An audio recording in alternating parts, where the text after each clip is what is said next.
Myself Naveen Kumar Chaudhary. Yesterday I have discussed the chapter Nutrition in Plants of class 7. Today is the day 3. I want to discuss about the plants also synthesize proteins and fats and the mode of nutrition. If the process of photosynthesis is not done by the green plants, then we cannot survive. The survival of all animals in the world is totally depend on directly or indirectly upon the food made by the plants. In absence of photosynthesis, life on the earth would be impossible. Plants also synthesize proteins and fats for us. Proteins are substances which contain nitrogen. The plants cannot use the nitrogen present in the atmosphere. They need nitrogen in a soluble form. Soil has certain bacteria, that is called the rhizobium bacteria. It can take atmospheric nitrogen and convert it into the water soluble nitrogen called nitrate and release it into the soil. These nitrates are absorbed by the plants along with water. Some fertilizers also used by us in the soil, and from these fertilizers, nitrogen is taken by the plants along with the water.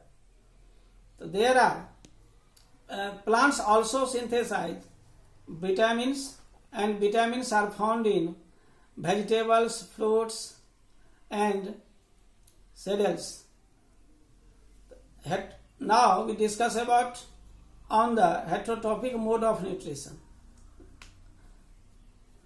There are some plants which do not have chlorophyll.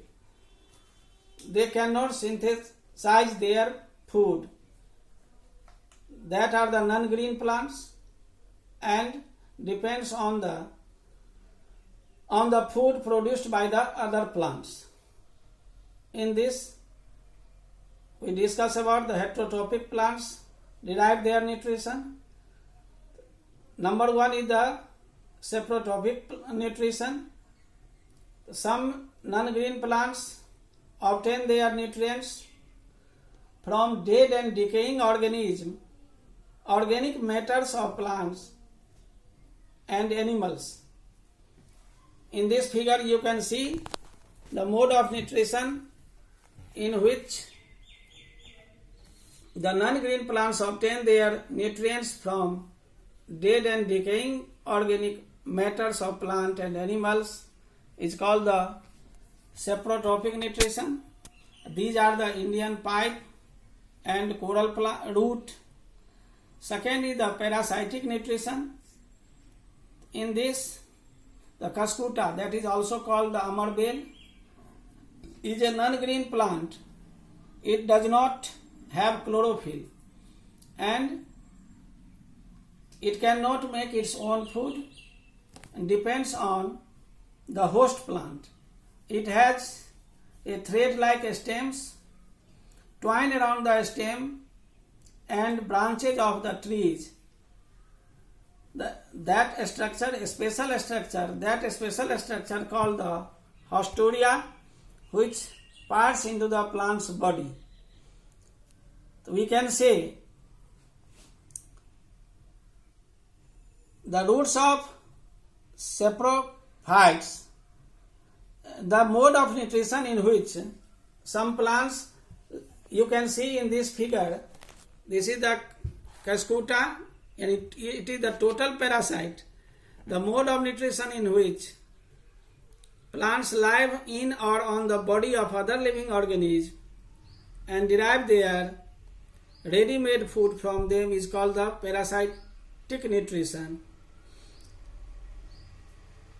Parasites may be total or partial.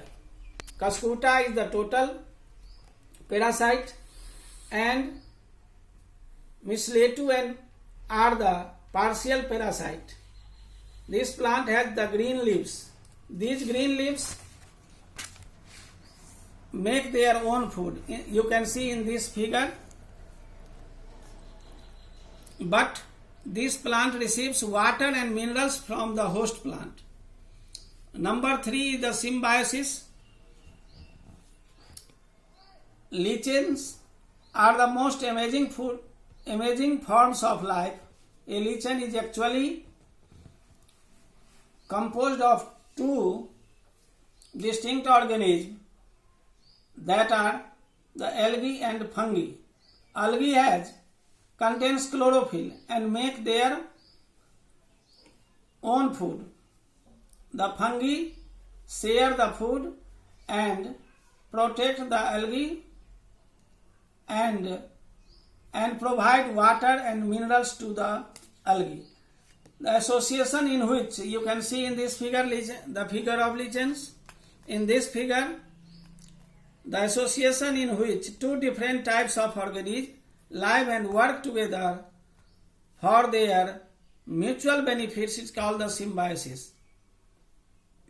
Similarly, Rhizobium bacteria live on the modules of the roots of leguminous plant like peas and gram and provide them nitrogen in a soluble form. Now we discuss about the special mode of nutrition.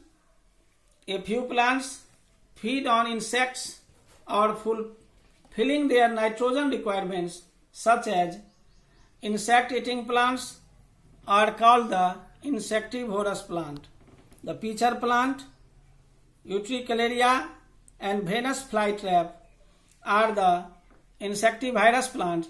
They are generally green plants, therefore they can prepare their own food, but for preparing proteins, they cannot get nitrogen from the surroundings. In a pitcher plant, the leaf lamina is modified to the form of pitcher-like structure. When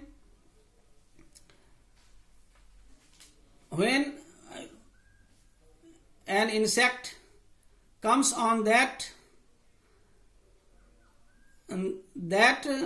leaf, they open and close the mouth of the pitcher. Inside the pitcher, there are hairs which are directed downwards. When an insect lands on the pitcher, the lid closes and trapped insects get entangled in the hair. That's all.